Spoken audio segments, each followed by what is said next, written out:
Ladies and gentlemen, we got a new Arknights standard banner. Featuring Ch'en the Workday, and the motivated Beeswax's elder sister. So, is this banner worth it to pull? First of all, let's see what the operators can do. Ch'en is a decent sword master for a newbie who is looking for lane holder. And also good to invest to become a heli drop unit and boss killer. Her biggest drawback mainly came from the fact all of her skills are offensive recovery. But luckily her talent 1 will help with that issue. It gives anyone with offensive or defensive SP recovery 1 SP every few seconds. Very useful when the operators don't encounter enemies often. Additionally, her module upgrade makes her gain more SP. Which is highly recommended if you use her often. However, there are lots of similar or even better option to what Ch'en provide.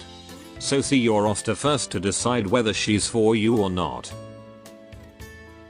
The next 6-star and the one who is in the shop is Carnelian.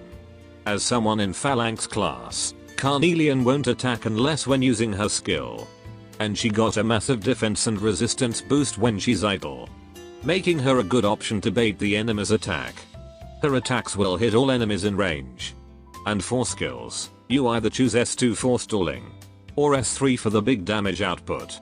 Her skill cost is relatively cheap to activate. But you can overcharge it to unleash the skill's stronger effect. It takes twice the amount of time to overcharge her skills. But once you get her to Elite 2, she'll get an SP recovery boost exclusive only for overcharging. If that's not enough, slap in some SP support. Even when she recently had a 6-star rival, there's still some ground where Carnelian does best.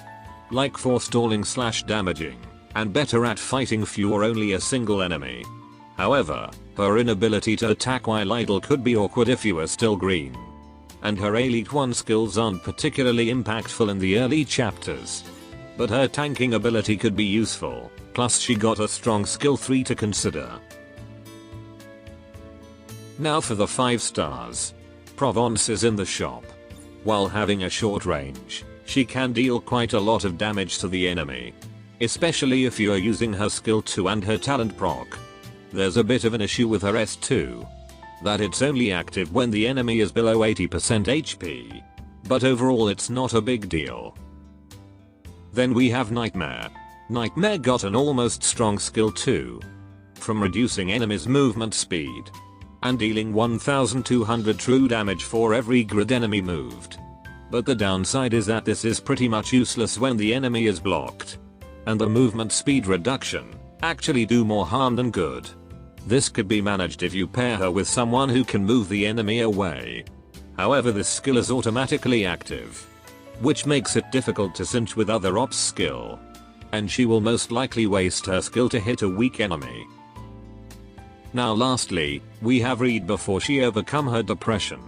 As much as I love my Irish dragon wife, I don't recommend people, especially newbies, to build her 5-star version.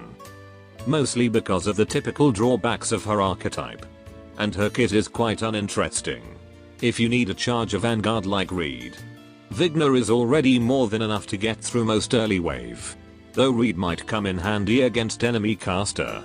Other than that, her wiggling tail is one hell of a mood booster. So, should you pull this banner? Well, I'm going to be straightforward here. Monster Hunter collaboration banner is close. And you should prioritize your resources for the collab banner.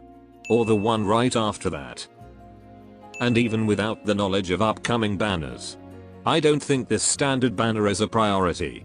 Even if you don't have 2 of the featured 6-star. The alternatives of the featured operators shouldn't be too hard to find and get. That should be all. Adios.